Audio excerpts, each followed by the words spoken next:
Hello viewers, ഇന്നത്തെ ദിവസം എനിക്കൊരു ക്രിസ്മസിൻ്റെ വൈബ് അടിച്ചൊരു ദിവസമാണ്. അതെന്താണെന്ന് ഞാൻ പറയാം. ഞാൻ ഇന്ന് ഓഫീസിലേക്ക് പോകാൻ നേരത്ത് ഞാൻ AKG സെൻറ്റർ ഉണ്ട് ട്രിവാൻഡ്രത്ത്. അപ്പോൾ അതിനടുത്തായിട്ട് ഇങ്ങനെ കുറേ പുൽക്കൂട് അടുക്കി വെച്ചിരിക്കുന്നത് കണ്ടു. അപ്പോൾ ഇത് ഞാൻ 2 ദിവസമായിട്ട് എൻ്റെ കണ്ണിൽ ഇങ്ങനെ പെടുന്നുണ്ട്. അപ്പോൾ ഇത് പക്ഷേ എനിക്ക് വീഡിയോ പിടിക്കാനുള്ളൊരു ഗ്യാപ്പ് കിട്ടുന്നില്ലായിരുന്നു. അപ്പോൾ ഞാൻ ഇന്ന് ഓഫീസിൽ നിന്ന് വരാൻ നേരത്ത് പ്ലാൻ ചെയ്തതാണ് ഇവിടെ വന്ന് പുൽക്കൂട് വാങ്ങിക്കണം. പക്ഷേ യാദൃശ്ചികമായിട്ട് ഞാൻ ഓഫീസിൽ നിന്ന് വൈകിട്ട് ഇറങ്ങാൻ നേരത്ത് എൻ്റെ കണ്ണിൽ ആദ്യം പെട്ടത് ഈ എംബ്രോയ്ഡറി കളക്ഷൻ്റെ ഒരു എക്സിബിഷനായിരുന്നു. ഇത് വന്നിട്ട് സ്റ്റാച്യു YWCA ഹാളിലാണ് ഇത് നടക്കുന്നത്. ഇത് അലിക്ക എന്ന് പറഞ്ഞിട്ട് പൂജപ്പുരം ഉള്ളൊരു ഷോപ്പിൻ്റെ അവരുടെ എക്സിബിഷനാണ്. അവർ എല്ലാ ഇയറിലും ഇതൊരു 2 days അല്ലെങ്കിൽ 3 days ഇങ്ങനെ നടത്താറുണ്ട്. ഇതിപ്പോൾ ഒരു December 6 തൊട്ട് 9 വരെ നമ്മുടെ YWCA ഹാളിൽ നടക്കുന്നുണ്ട്. ആക്ച്വലി ഞാൻ ഈ വീഡിയോ എടുക്കണമെന്ന് വിചാരിച്ചതല്ല, പക്ഷേ ഇതിനകത്ത് കയറി ഈ ഡ്രസ്സും ഈ സാരീസും ഒക്കെ കണ്ട് അതിലെ വർക്ക്സ് കണ്ടു കഴിഞ്ഞപ്പം എനിക്ക് നല്ല രസമായിട്ട് തോന്നി. അപ്പോൾ അത് ഇഷ്ടപ്പെടുന്നവർക്കൊരു ഉപകാരം ആവുന്നെങ്കിൽ ആവട്ടെ എന്ന് എഴുതി ഇട്ടതാണ്. അപ്പോൾ ഇതുപോലെ ഇടയ്ക്കിടയ്ക്ക് ഈ YWCയിൽ ഇതുപോലെ ഓരോ ഐറ്റംസൊക്കെ എക്സിബിഷൻ വരാറുണ്ട്. അപ്പോൾ ഞങ്ങൾ ഇതുപോലെ ഓഫീസിൽ നിന്ന് വൈകിട്ട് ഇറങ്ങുമ്പോൾ ഇവിടെ വന്ന് എന്തെങ്കിലുമൊക്കെ വാങ്ങിയിട്ടൊക്കെ പോകും. പക്ഷേ ഇത്തവണ ഞങ്ങൾ കാര്യമായിട്ട് അങ്ങനെ വാങ്ങാൻ നിന്നില്ല, കാരണം എൻ്റെ മെയിൻ ലക്ഷ്യം അപ്പോഴും പുൽക്കൂടി തന്നെ നിൽക്കുവാണ്. ഇതുപോലെ ഈ സോഫയിലിടുന്ന ഐറ്റംസ്, മാറ്റ്, പിന്നെ എന്താണ് ഒരുപാട് എംബ്രോയ്ഡറി ഇതുപോലത്തേക്ക് ഗിഫ്റ്റ് ഐറ്റംസ് ഒക്കെ അവർ ചെയ്ത് വെച്ചിട്ടുണ്ടായിരുന്നു. ഇങ്ങനെ വാൾ ഹാങ്ങിങ് ഒക്കെ ചെയ്യാൻ പറ്റുന്ന ഒത്തിരി ബ്യൂട്ടിഫുൾ ആയിട്ടുള്ള ഐറ്റംസ് ഒക്കെ ഉണ്ടായിരുന്നു. അപ്പോൾ ഇതൊന്നും കണ്ട് കൺട്രോൾ പോകാതെ ഞങ്ങൾ അവിടെ നിന്ന് ഇറങ്ങി.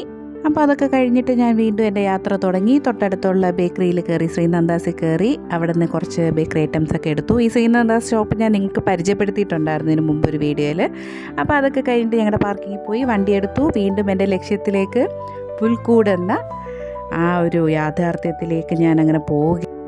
അപ്പം ഞാൻ നേരത്തെ പറഞ്ഞ AKG സെൻറ്ററിൻ്റെ അടുത്തായിട്ടാണ് ഈ ഒരു പുൽക്കൂടിൻ്റെ ഇത് അടുക്കി വെച്ചിരിക്കുന്നത്. ഒരു ഷോപ്പൊന്നും നമുക്ക് പറയാൻ പറ്റില്ല. അവർ റോഡ് സൈഡിൽ ഇങ്ങനെ കുറേ ഐറ്റംസ് ഇങ്ങനെ ഉണ്ടാക്കി വെച്ചിരിക്കുക കേട്ടോ. പുൽക്കൂടിൻ്റെ പല പല വെറൈറ്റി ആയിട്ട്, മെയിനായിട്ട് ചൂരലിലും പിന്നെ ബോർഡും വെച്ചിട്ടാണ്, എന്തോ ഒരു ചെറിയൊരു വുഡൻ ബോർഡ് വെച്ചിട്ടും കൂടെയാണ് ഉണ്ടാക്കിയിരിക്കുന്നത്.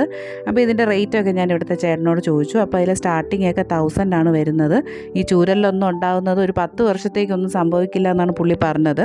ചേട്ടൻ എത്ര ദിവസം ഉണ്ടാവും? ക്രിസ്മസിൻ്റെ തലേന്ന് വരെ കാണും. 24 വരെ ഉണ്ട്. ഇതെല്ലാം ആരാണ് ചെയ്യുന്നത്? ചേട്ടൻ തനിച്ചാണോ അത്? ഒറ്റയ്ക്കാണല്ലേ? ഇത് സ്റ്റാർട്ടിങ് റേറ്റ് ഒക്കെ എങ്ങനെയാണ്? ഇത് ചൂരലാണ്. ചൂരൽ ചൂരലായതുകൊണ്ട് വില കൂടുതലാണ്. എത്ര വരുന്നത്? ഇത് 1000 വരും. 1000 തൊട്ട് 3500 ഓ ശരി. ആ, 1500 ഉണ്ട്, 1500 ഉണ്ട്. ഏറ്റവും സ്റ്റാർട്ടിങ് 1000 ആണ് ചൂരലാണെങ്കിൽ. അല്ലാതെ ഏത് ടൈപ്പ് ഉണ്ട്? അല്ലാത്ത ടൈപ്പ് 1000. ഇത് ചെറിയ കൂട്. ചൂരലല്ല. ഇതെത്ര വരുന്നത്? ഇത് 400 കൂടിന് മാത്രം. ഇതിനകത്ത് വെക്കുന്നത് സ്റ്റാച്ചു 350 രൂപ ചെറുത്. ഓക്കെ, ഇതെല്ലാം 400 വരും. 400. അപ്പോൾ അതൊക്കെയാണ് നമ്മുടെ പുൽക്കൂടിൻ്റെ ഒരു വിശേഷം. പിന്നെ അത് കഴിഞ്ഞപ്പോഴത്തേനും ഇതുപോലത്തെ കുറേ കുഞ്ഞു കുഞ്ഞു ഐറ്റംസ് ഇങ്ങനെ വെച്ചിട്ടുണ്ട്. അപ്പോൾ ഇതെല്ലാ പാക്കറ്റിലും 50 എന്നാണ് ഇട്ടേക്കുന്നത്. അപ്പോൾ ഇത് ഏതെടുത്താലും 50 ആണ്. പക്ഷേ ഇതൊന്നും ഞാൻ അവിടെ നിന്ന് വാങ്ങാൻ നിന്നില്ല, കാരണം എനിക്ക് പുൽക്കൂട് മാത്രം മതിയായിരുന്നു. കാരണം എൻ്റെ ഒരു ഫ്രണ്ട് ഇങ്ങനെ ചാലയിൽ പോയി കഴിഞ്ഞാൽ നമുക്ക് കുറച്ചുകൂടെ ലാഭത്തിന് ഐറ്റംസ് കിട്ടുമെന്ന് പറഞ്ഞതുകൊണ്ട് ഞാൻ ഇവിടെ നിന്ന് പ്രത്യേകിച്ച് ഒന്നും വാങ്ങിയില്ല. പിന്നെ ഈ പുൽക്കൂടിൻ്റെയൊക്കെ വില ലാഭമാണോ എന്ന് ചോദിച്ചാൽ എനിക്കറിയില്ല കേട്ടോ, കാരണം അവരുടെ ഒരു എഫേർട്ടിൻ്റെ എമൗണ്ടാണ് അവർ പറയുന്നത്. കാരണം ഞാനൊക്കെ പണ്ട് നമ്മൾ ഈ കാർഡ്ബോർഡിൽ ഉണ്ടാക്കുന്നതുകൊണ്ട് ഇങ്ങനെ വാങ്ങുന്നതിന് ഈ റേറ്റ് ആകുമോ എന്ന് വെച്ചാൽ എനിക്കറിയില്ല. അപ്പോൾ അത് സ്ഥിരം വാങ്ങുന്നവർക്കായിരിക്കും അതിൻ്റെ ഒരു കാര്യമൊക്കെ അറിയുന്നത്. എന്തായാലും ഞാൻ ഈ ചേട്ടൻ്റെ ഈ ഒരു പുൽക്കൂട് വാങ്ങിയിട്ടുണ്ട്. ചെറുതാണ് ഞാൻ വാങ്ങിയത്, കാരണം അതിൻ്റെ ആവശ്യം ഉണ്ടായിരുന്നുള്ളൂ. അത് കഴിഞ്ഞിട്ട് ഞാൻ വീട്ടിലേക്ക് വരുന്ന വഴിയാണ് പെട്ടെന്ന് എൻ്റെ കണ്ണിൽ വേറൊരു കാഴ്ച. ബലൂൺസ് അൺലിമിറ്റഡ് എന്ന് പറയുന്നൊരു ഷോപ്പ് കേട്ടോ. ഞാനിത് ഫസ്റ്റ് ടൈമാണ് ഇവിടെ വന്ന് കാണുന്നത്. അപ്പോൾ ഇതിനകത്ത് അത്യാവശ്യം നമ്മുടെ ബർത്ത്ഡേ പാർട്ടിക്കായാലും പാർട്ടി ഐറ്റംസും എല്ലാം ഉണ്ടായിരുന്നു. ഇത് ഞാൻ പറഞ്ഞില്ല, AKG സെൻറ്ററിൻ്റെ ആ തിരിയുന്ന അവിടെ തന്നെയാണ്, ആ വളവിൽ തന്നെയാണ് ഈ ഒരു ഷോപ്പ്. ഇതിനകത്ത് നോക്കിയപ്പോൾ ആ പേര് പോലെ തന്നെ ഒത്തിരി ബലൂൺസ് ആയിരുന്നു കൂടുതലും. എന്തായാലും അവിടെ നിന്ന് ഒരു 2 ഐറ്റംസ് പിക്ക് ചെയ്തു. അപ്പോൾ അതൊക്കെ ആയിട്ട് വീട്ടിൽ വന്നപ്പോൾ പിള്ളേർ ഹാപ്പി. അപ്പോൾ ഇത്രയൊക്കെ റെഡിയാക്കിയ സ്ഥിതിക്ക് ഇനി അപ്പം നമുക്ക് മെയിനായിട്ട് വേണ്ടത് ക്രിസ്മസ് ട്രീ സ്റ്റാറുമാണ്. അപ്പോൾ അത് വാങ്ങാനായിട്ട് ഞങ്ങൾ നേരെ പോയത് ചാലയിലാണ് കേട്ടോ. അപ്പോൾ അവിടെ ഇഷ്ടം പോലെ ഉണ്ട് കേട്ടോ ഐറ്റംസ്. അതിൻ്റെ വിശേഷമൊക്കെ ഞാൻ അടുത്ത വീഡിയോയിൽ പറയാവേ.